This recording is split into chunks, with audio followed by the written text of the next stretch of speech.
అందరికీ నమస్కారం. నా పేరు శీలం వెంకటేశ్వర్లు. బీసీ నవచైతన్య వేదిక వ్యవస్థాపక అధ్యక్షుడిని, జాతీయ చేతివృత్తుల ఐక్య వేదిక పార్టీకి రాష్ట్ర అధ్యక్షుడిని.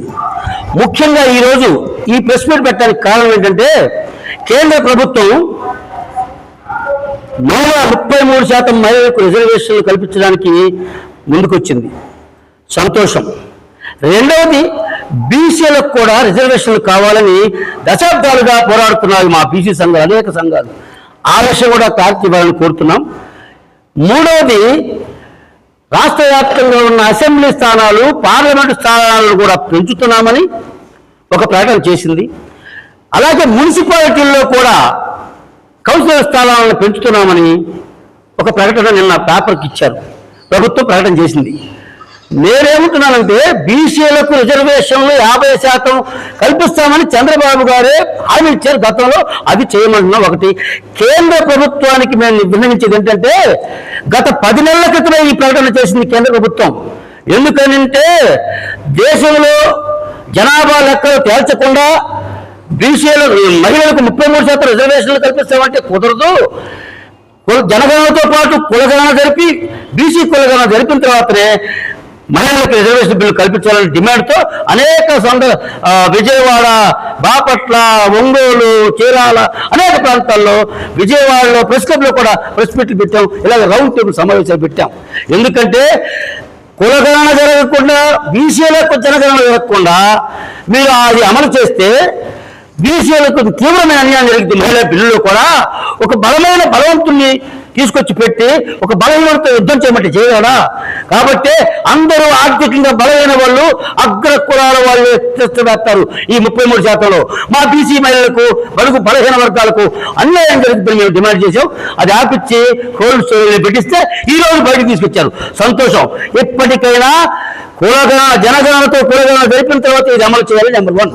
నెంబర్ 2, బీసీలకు కూడా రిజర్వేషన్లు కల్పించాలి. ఈ దేశంలో 60% బీసీలు ఉన్నారు. కనీసం 50% గతంలో అనేక హామీలు, అనేక పార్టీలు కూడా ఇచ్చాయి. బీసీలకు అందరూ అనుకోవాలని చెప్తారు. మరి బీసీలకు ఎందుకు రిజర్వేషన్లు కల్పించరు అనేది నా కేంద్ర ప్రభుత్వంతో సూటి ప్రశ్న. జనగణన జరుపుతున్నామని చెప్పి చంద్రబాబు నాయుడు గారు ఇటీవల ప్రకటన చేశారు. ఒక అధికారి నియమిస్తున్నాను, 45 రోజుల్లో కులగణన జరిగిద్దన్నారు. ఎలా సాధ్యమైంది? అందులో కూడా మీరిచ్చిన జీవోలో బీసీలకు సంబంధించిన ఆ యొక్క కాలమ్స్ లేవు. గతంలో 2011లో జరిగిన దానిలో మళ్ళీ మీరు పెట్టి ఎస్సీ ఎస్టీలకు మాత్రమే కాలం పెట్టారు, బీసీలకు లేదు. ఇది అన్యాయం కదా. అసలు ఇది లేకుండా మోసం చేస్తుంది ఈ రాష్ట్ర ప్రభుత్వం.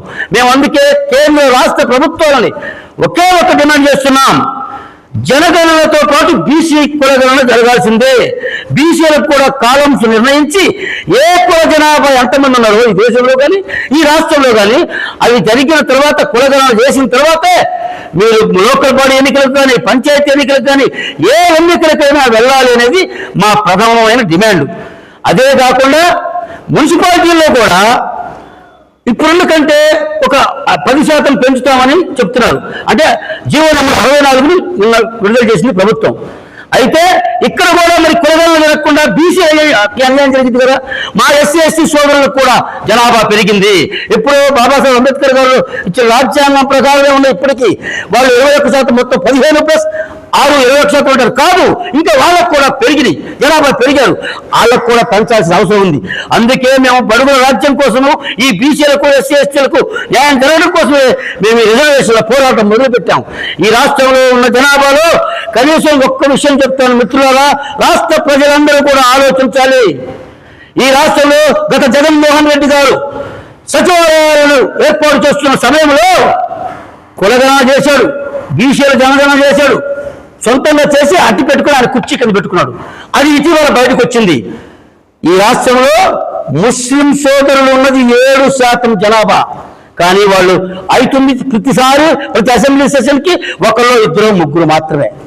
కానీ ఈ రాష్ట్రంలో ఉన్న 6 కులాలు పర్టికులర్గా కమ్మవారు ఉన్నది ఈ రాష్ట్ర జనాభాలో 3.31% మాత్రమే.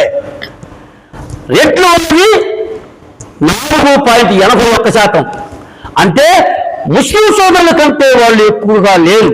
కానీ ఈ రాష్ట్రం స్వతంత్రం వచ్చిన తర్వాత ఉమ్మడి ఆంధ్రప్రదేశ్లో ఒక్క రెడ్డి కమ్మలు మాత్రమే 1200 మంది ఎమ్మెల్యేలు 3% ఉన్నారా 4% ఉన్నారు. కానీ ముస్లింలు అయింది 54 మంది మాత్రమే. మరి బీసీల సంగతి చూస్తే బీసీలు ఈ రాష్ట్రంలో 60% ఉన్నారని మా వాదన. జగన్మోహన్ రెడ్డి గారు 57% ఉన్నారని చెప్పారు. ఆ ప్రకారం బీసీలు ఎంతమంది ఉండాలి? అసెంబ్లీలో 175 నియోజకవర్గాల్లో బీసీలు ఉన్నది కేవలం 46 మందే. కానీ 3.5% ఉన్న కమ్మవారేమో 40 మంది ఉంటారు, 4.5% ఉన్న రెడ్డి వారేమో 40 మంది ఉంటారు. ఇది ఎక్కడ అన్యాయం? అందుకే బీసీలకు ఎస్సీ ఎస్టీలకు కూడా అన్యాయం జరుగుతుంది కాబట్టి రిజర్వేషన్లు చేయాలని డిమాండ్ చేస్తున్నాం. అలాగే బీసీ కులగణన చేసి ఆ తర్వాత మాత్రమే అన్ని ఎన్నికలకు వెళ్లాలని కేంద్ర ప్రభుత్వాన్ని రాష్ట్ర ప్రభుత్వాన్ని డిమాండ్ చేస్తూ మహిళా బిల్లు ప్రకటించినందుకు, అమలు చేయబోతున్నందుకు కేంద్ర ప్రభుత్వాన్ని అభినందిస్తున్నాం. ఈ రాష్ట్ర ప్రభుత్వాన్ని కూడా కులగణన చేసి బీసీలకు రిజర్వేషన్లు కల్పిస్తే మిమ్మల్ని నెత్తి పెట్టుకుంటాం. మాకు కావాల్సింది బీసీలకు న్యాయం మాత్రమే. అందుకే మిత్రులారా, నా యొక్క ఈ ప్రెస్ మీట్కి వచ్చిన మా మిత్రులందరూ కూడా నా యొక్క ధన్యవాదాలు తెలియజేసుకుంటూ, రాష్ట్ర ప్రజలందరికీ కూడా నా యొక్క నమస్కారాలు తెలియజేసుకుంటూ సెలవు తీసుకుంటున్నాను. జోహార్ అంబేద్కర్, జోహార్ మహాత్మా జ్యోతిరావు పూలే, జై హింద్.